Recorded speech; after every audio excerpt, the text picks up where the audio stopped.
Elections have become increasingly controversial among the voter base over the years.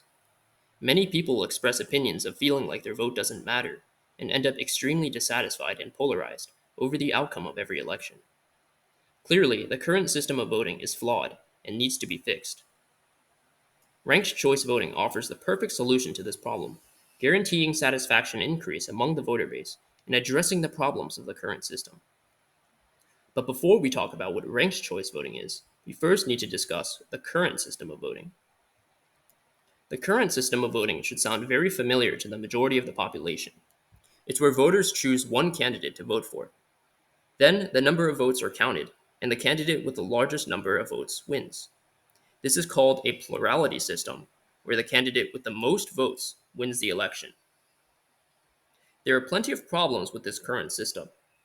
The plurality system allows for a candidate with only a small percentage of the votes to win, resulting in the majority of the voters being dissatisfied with the outcome. For example, take a town of 30 people and 3 candidates that are running for mayor. Under plurality voting, a candidate can win with as little as 11 votes if the other 2 candidates receive 10 and 9 votes respectively. This is a mere 36% of the votes, meaning that 64% of the people have a mayor that they did not vote for and may strongly oppose. In addition, the dissatisfaction under plurality voting is likely to increase with the addition of more candidates to vote for. For example, with 4 candidates in a town of 30, only 9 votes are needed to win. With 5 candidates, that number decreases to 7. In addition, plurality voting often leads to the spoiler effect, where voters for a lesser preferred candidate just to prevent a more disliked candidate from winning.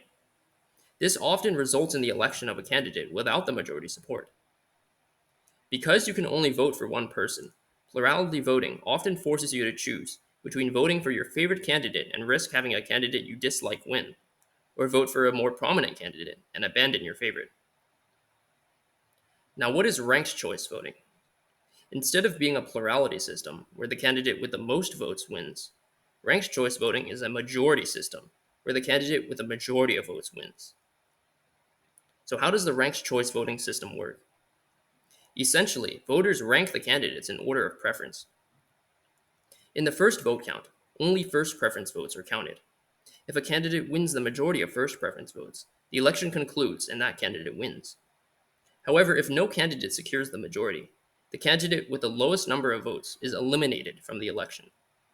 The voters who voted for the losing candidate will have their first preference vote eliminated and instead have their second preference be counted in place of their first preference. The process is repeated until a candidate achieves the majority of votes. If that didn't make sense, don't worry. Let's run through an example. Take, for example, a town of 29 people with 3 candidates running for mayor. In order to secure the election, 15 votes are needed to secure the majority of the votes. This visual shows how many first, second, and third preference votes each candidate received. The first preference votes are highlighted in red, and they are especially important. For candidate C, the 7 first preference votes are of particular importance. We will see why very soon. In the first round, candidate A receives 12 first preference votes, candidate B receives 10 first preference votes, and candidate C receives 7 first preference votes. Since no candidate received a majority of the votes, the lowest performing candidate, candidate C, is eliminated. Candidate C's second preference votes will then be counted. Say that out of the 7 people who put C as their first preference, 2 put candidate A as their first preference, and 5 put candidate B as their second preference. These votes will be added to candidate A's and candidate B's vote counts. Candidate A now has 14 votes, and candidate B now has 15 votes. Since candidate B has secured the majority, candidate B wins the election.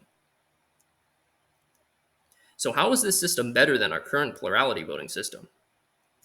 Well, first of all, since ranked choice voting is a majority system, it is guaranteed that the winning candidate will have the majority of the population support him.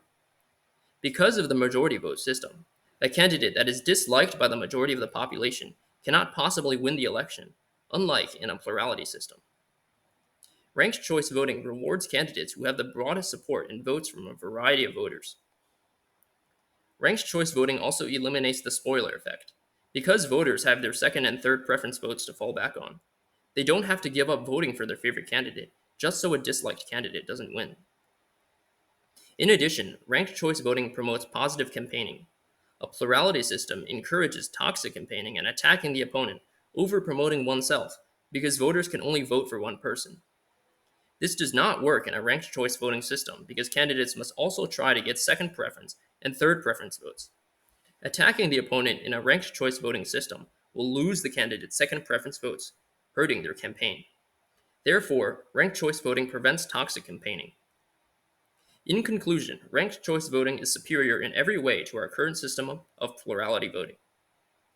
Allowing for voters to rank their candidates in order of preference allows the voters to vote far more freely and without the pressure of wasting their vote. To improve the voting system, ranked choice voting should be implemented in place of plurality voting as soon as possible.